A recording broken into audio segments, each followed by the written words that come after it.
Ashe and grand rising to you all once again, my beautiful people. Yes, you, my highly enriched melanin people.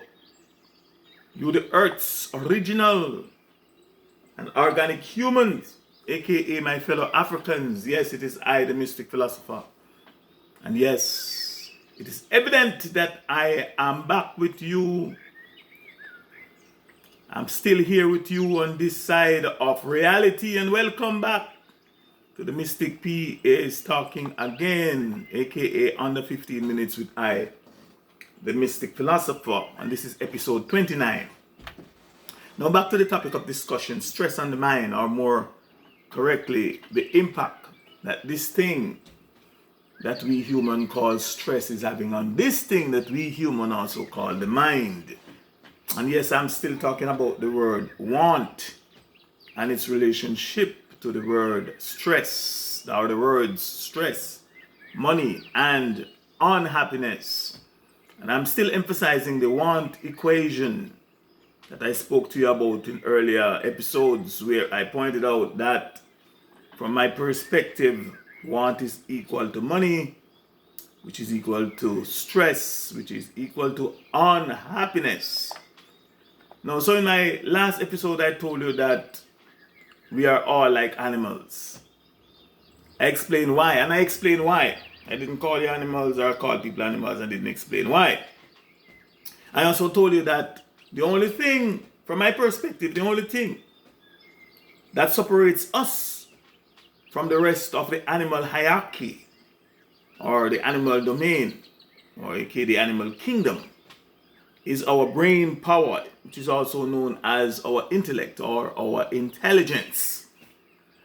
I also told you that if or when it becomes dormant, if or when our brain power or intelligence become dormant, inactive, or deactivated, then we will descend to the level of any other animal, or to the level of all the other animals within the animal hierarchy.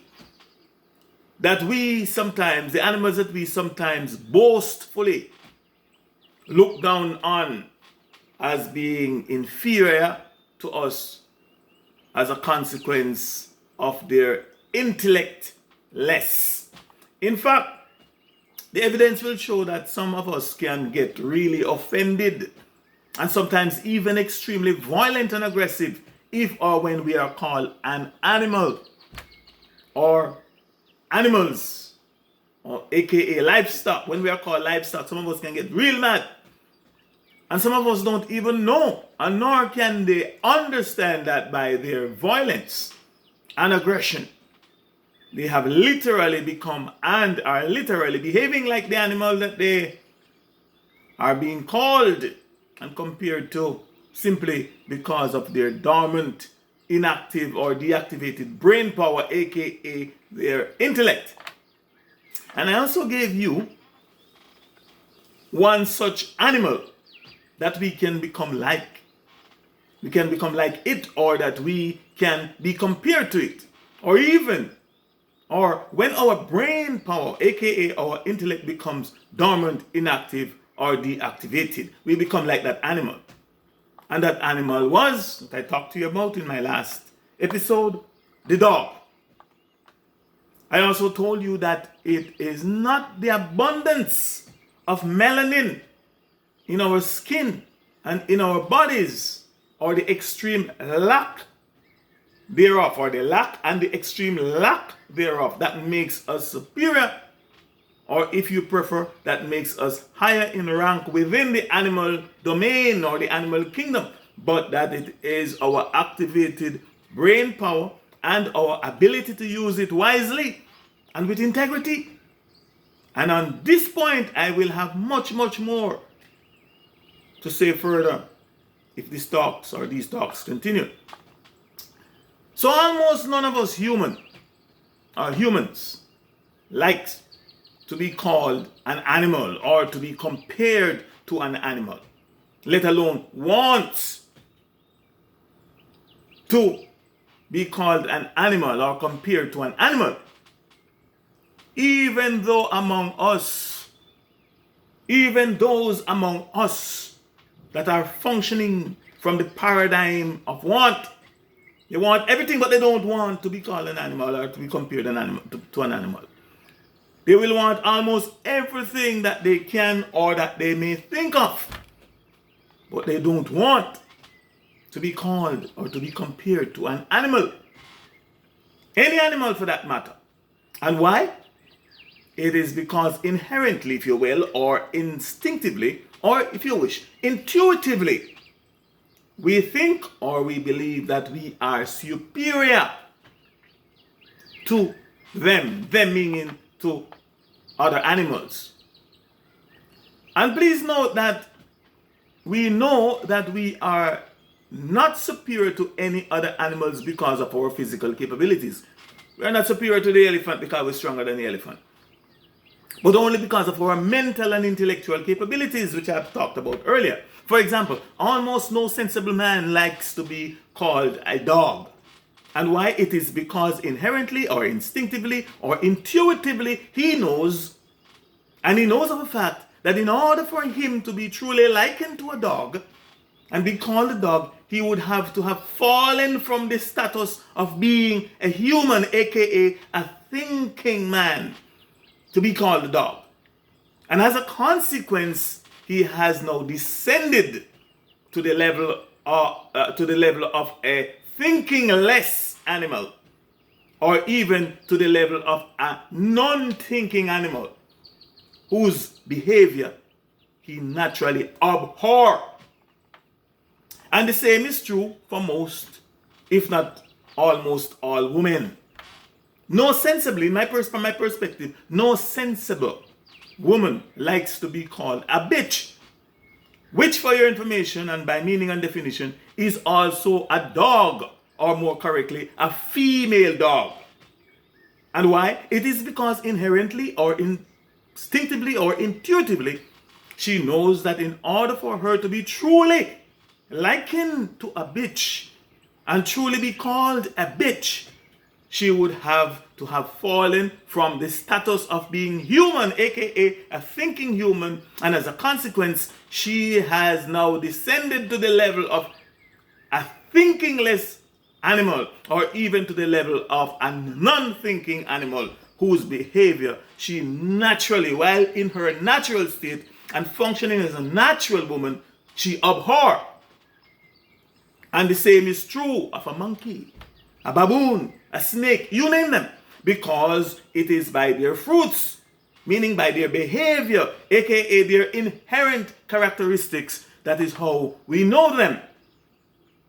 Now, if all of us can agree, or if we all can agree that I have all that I've said so far, if you can agree with me with all that I've said just a while ago, it's true. If you can agree that it is true, then the 8 questions that I, the Mystic Philosopher, would like to ask here and now are as follows. Number 1, are sheep animals? Number 2, if the answer is yes, meaning sheep, or sheep animal at sheep, sir. If the answer is yes, meaning sheep are animals, my next question is this: what are the characteristics of a sheep? Or what are the characteristics of sheep? And if the answer is no, then what then is a sheep? Number 3, if we can or if we will agree that no sensible human, aka intelligent human, thinking human likes to be called an animal, and nor do they want to be called an animal, any animal for that matter, then why are so many people so proudly and loudly calling themselves sheep? Number 4, why are so many people wanting and begging to be called sheep? Number 5, why do people allow others to call them sheep? Number 6, why are most people behaving like sheep? Number 7, why do these people like others herding them and treating them like sheep? And number 8, and are any of or all of you my listener, any of you my listener, all of you my listener, are any of you my listener, all of you my listeners and watchers, someone's sheep? Now, it was and still is my intention to, as promised from the beginning of these talks, to continue sharing my perspectives on the word want, and especially as it pertains to the first verse of the 23rd Psalm that states very clearly, and I quote, "The Lord is my shepherd, I shall not want." And thus far today, I honestly think that I may have again given some of you, if not all of you, a lot more to think about. And this time as it relates to the word shepherd, sheep, intellect, and animals, etc. And so I think that I should just pause here for today and maybe sing a little song if I can. What's the time? Yeah, sing a song, portion of the song. And should I be permitted to be back with you on this side of reality to continue these talks, then in my next episode 30, I will be answering and sharing my perspectives on some of or all of the 8 questions that I mentioned earlier in this episode number 29. So please stay tuned. Then I will continue talking about this disease called want and continue focusing on this quote from the Adamic race history and holy book, "The Lord is my shepherd, I shall not want," as a reference just to make my point. So please stay tuned. I shall not want, you shall not want, and nor should you be found wanting. Let me see. Sitting in the morning sun, I've been sitting till the evening come, watching the ships roll in, and I watch them roll away again. Sitting on the dock of the bay, watching the tide just roll away. Sitting on the dock of the bay, just wasting time.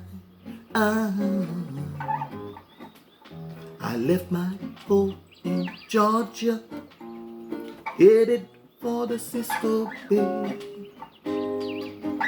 Guess I had nothing to live for, and nothing gonna come my way. Sitting on the dock of the bay, till the tide just rolled away. Sitting on the dock of the bay, wasting time. Ooh. Yes, running out of time. So do that another time. So please join me if or when next I'm talking again, possibly next episode 30, where and when I will pick up from where I'm now leaving off, here talking and focusing on stress on the mind, or more correctly, the impact that this thing called stress has on the thing that we humans call mind, while talking more about the word, or the words want, and we'll be focusing more on the word sheep. In the meantime and between time, please let me remind you, remember my people, that yesterday's history, it too is dead and gone, no more to come back. Tomorrow is a mystery. It too may never come, but today is a gift, which is why we call it the present day. And so I'm hereby imploring you, I implore you to live for today. And by live, I mean claim your natural birthright. Don't let nobody steal your joy. And just in case you don't know what that is, it is your happiness. You came here. You are here to be happy, but you have to strive for it. And full joy today. And then we can hope for tomorrow, because tomorrow, it really never coming up. It may never come. So, thanks again for your time and for listening. I am the Mystic Philosopher. Ashe, Ashe, Ashe, I say. I must keep this one under 50.